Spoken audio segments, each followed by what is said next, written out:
What's going on, Paisanos? V here, coming at you, well, with another market watch today. You know, I'm really excited about the Grand Creators. It's gonna have, well, a really broken mechanic come out. A mechanic so broken, everyone's going to need it. Now, luckily for everybody, it comes in two rarities. Expensive and insanely expensive. Adventure tokens, adventure deck, what you want to call it, is going to be worth a good amount of cash. And we're already seeing cards like Water Enchantress for the Temple be $150 for CR. And then you got the Ultra Rare, and that Ultra is going to run you roughly around $42. Mind you, these are 3-ofs, so you're going to need 3 of this one. Right, I'm Aramizir. That card right now is $120 in the CR. And if you want it right now for the Ultra Rare, it's $38. Now, when do you go in and buy it? Well, Grand Creators is going to be coming on the 28th, so anytime after the 28th is more than likely a good time to buy it. Within a week, the price might go down a little bit, but after that, I don't expect the price to really change as much, being the fact that this is a must-have for almost every deck in the game. Looking over here at Brother Legends, I mean, I really want the Renaissance Dragoon, and let me know if you want it in the comments down below, but the problem with wanting this card is, if it gets in the ban list, is it worth it? And the reason why I want it, by the way, more like you might want it eventually, is because Despius can cheat this card out. Now we have number 17, Levi the Dragon, the Astro version. That card price is $90. And the reason why it's so low, because nobody really wants it. It does nothing. Good job, Konami, but we don't care. Yes, there are some collectors from the TV that like the TV show. And yeah, maybe they'll want this card, sure. But for the most part, not everybody really cares about this anymore. Ribbon Dropper being $80, friend prices. And of course, you got great cards like Evil Hero Just Gold, and Evil Hero Mrs. Bane being roughly around $7 if you're a hero player. Now, Lyra's Bird Core is actually going down in value, and that's more than likely because of the ban list. The ban list coming out today, tomorrow, whenever. That's why we're seeing Lyra's Bird Core's price point go down in value. The price on this card is roughly around $9 currently on the market. When this card first debuted, it was $25. Oh, it reminds me. Before I say anything else, I just want to say that I am going to be doing more Master Duel content on this channel as well. I did my show with Upcoming File, and evidently a lot of people were really excited about it. By the way, I made the Platinum rank, and I'll probably have an upcoming video talking about the deck and explaining how the deck works. It's really fun to play, and I think everyone would really like it if you can farm enough those UR purple points, whatever you want to call them. It's probably the best deck in the game, arguably, right now. Don't get me wrong, I do think there are other decks that are really good, and it doesn't go without having a bad matchup, but that's every deck in Master Duel, and I'll have more videos about that later on this channel. Nevertheless, looking at cards like Red Fusion, I do think this is a card that, for the most part, everyone kind of forgot about. Red Fusion's price point has been in a weird kind of decline after it going up in value. The price of the card currently in the market is roughly around $18 to $19, and, yeah, I mean, don't be wrong, it was $25 for a while when it came out of Dawn of Travesty or Majesty, whatever, but it's going down in value, and this is a card I would highly recommend for you to keep an eye on. I don't know if they have this in the OCG, but here in the TCG, this is one of those cards that everyone forgets about until it's too late and the price is already spiked really high in value. Reinforcement Army Collector's Rare is a must-have card. You need it. You don't know you need it now, but you need it now. A majority of Reinforcement of the Army's life in the Yu-Gi-Oh card game has been a one-off, but Warriors, any kind of Warrior deck, Gokis, I mean, that's a recent one, but Warriors in general have used Rhoda, and the highest rarity version of Rhoda is obviously going to be Collector's Rare. This card at King's Court is going down in the market. Nobody's really looking at it. People are trying to sell it, and it's currently $96. And that might be a lot of money, you might say, for seeing getting Reinforcement of the Army. But it has a bunch of other reprint things and a bunch of other rarities. But this is the king of all the rarities. I would recommend picking it up if you don't have one. Part of our series, Starlight Rare, is a card I personally been wanting to get for a long time. The issue with this card is, well, it's going up in value over and over and over again. We have one over here for roughly around $500, and then the price point starts hitting roughly around $600 for a Prosperity for the Starlight Rare. And the thing is, with these, you get one, well, you gotta get the other two. Now, obviously, if it's too, rich for your blood, I get it. Prosperity Secret Rare is not a bad price point, and the card price right now is roughly around $120. You might say, V, I thought you said it's not a bad price point. I did. The price on those cards are actually at one point $140, and it's going to still see play once Despia comes out. When we're getting ready for Nationals, this is going to be a card used in a lot of those National player decks. Do you have it? It's a really important question. Token Collector obviously is one of the best cards right now because Sword Souls is arguably one of the best decks right now. One of the easiest ways to beat Sword Souls is definitely Token Collector. And I think a lot of Yu-Gi-Oh! Players are starting to pick up on that. They're starting to go, you know what, I need to grab my Token Collectors because that's how I'm going to beat Sword Souls. Well, how do you get it? You got a rare out of Soul Fusion for $3. You got the common out of the 2019 Gold Sark Megaton Mega Pack for roughly around $3.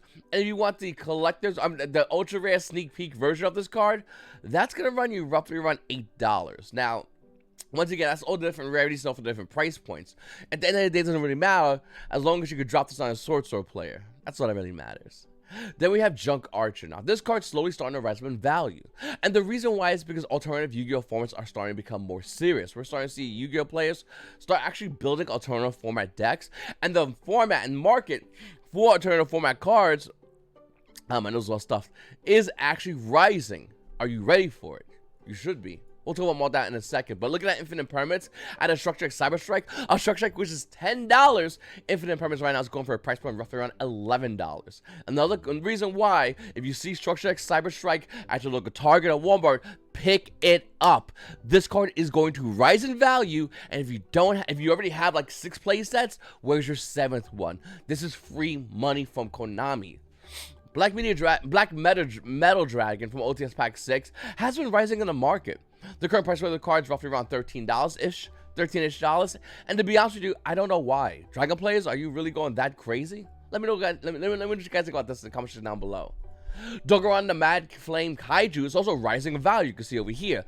The price on this card is roughly around $8, almost near $9 at one point. Why? Well, Kaiju is hard to get. OTS 5. It's just it's been a while since everyone could pull a Dogoran out of an OTS pack, so that's more than likely the reason why. Blackwing Value the Emblem Armor, the Value the Emblem Honor, bleh, say that 10 times fast, is something that everyone's going to start wanting to pick up if you're looking to play Blackwings. Well, why do you want to play Blackwings? Once again, alternative formats. This is where you want to get these cards.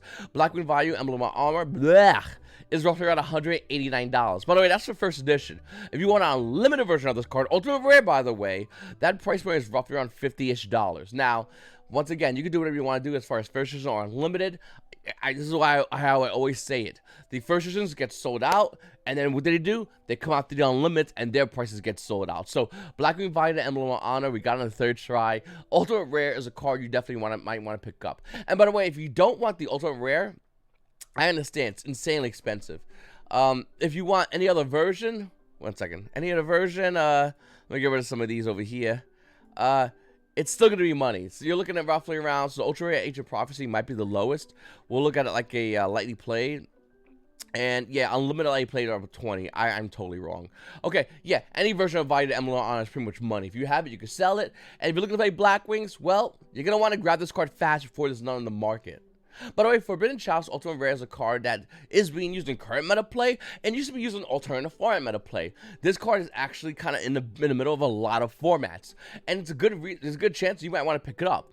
Now you might have the commons, you might have any other version of this card, and that's fine. We're just talking about high rarity. If you want a high rarity version of this card, it's gonna run you roughly around $238 each for Ultimate Rare Forbidden Chalice First Edition. Now, once again, like I said, you could get a common, no big deal. No one's going to look down on you because no one's going to be crazy enough to buy 3 of these. It's a nice looking card, but is it really worth it that much? Probably not. One card that is really hard to get is Goyo Guardian, Ultimate Rare First Edition, Duelist Genesis. This card I've seen play in a lot of alternative formats, and if you want to go ahead and grab yours right now, it's roughly around $124. After this one has sold, by the way, the price point swells to $165. Now you're saying, V, that's a lot of money. Is there a nice Goyo Guard I can get that's not a lot of money? Yes. Yes, there is. Dual Tournament of Goyo Guardian actually is really hard to get. Everyone kind of forgot about the fact that this card was an insanely hard card to pull in the Dual Tournament machines. Dual Tournament 1 Goyo Guardian right now in the market for a lightly played version is $10. That is a discount price. If you don't have this card right now, I would highly suggest you go in and pick it up real quickly before everyone realizes, oh yeah, wait a minute, that's the second best card in a version of Goyo Guardian. I should probably grab that. Cross Resonator is slowly starting to stabilize on price point. We'll go back to a month. You can see it's a quick spike, go to 32. Looking here on TCG Player, it's at 35. That spike meant nothing. Cross Designator is a must-have card. Now, I'm not saying you need to buy 3, but you need to buy 2. And if you don't buy this card yet, you're going to regret it the minute we see better hand traps come out. Like, I don't know, Maxi, something coming out that would warrant wanting this card. In the OCG, they went up playing 3 and quickly realized, wait a minute, Cross Designator can hit Cross Designator. That's bad if you run 3 of this card and open 2 of them. The way to do it is most likely 2 Cross Designators and a Call by the Grave. Me personally, I'd still run 3 Cross Designators. I like to run it risky. And then we have Eldritch the Golden Lord. This original print version on Secret Slays is rising in the market. Secret version of Eldritch the Golden Lord right now for first edition version is $63, which is crazy being the fact that you look at the charts and it shows it being roughly around $53. This card is slowly rising up higher in value despite the fact that it has 2 reprints. Why is that? Oh, right, because they're gold rare, and nobody really cares about gold rare reprints. Even though I will say, and I will only, you know me, I love to hate on gold, because gold's disgusting and has terrible trade value. The JoJo Eldritch Golden Lord, if you run it, if you have it in your deck, and it's the only gold rare, you get the pass. It's a really cool card. And it reminds me of JoJo. Anyway, so I appreciate you guys watching my videos. Thank you so much. I obviously haven't had much sleep. I'm like half asleep right now doing these videos, but I definitely am excited to roll this video out as well as doing some more Master Duel content. I'm really excited, having a great time playing Master Duels. I love it a lot, and I would love to know what you think about that in the comments down below. Are you enjoying Master Duels? Let me know down below. Anyway, Paisanos, it's your boy V, and you Paisanos have a great day.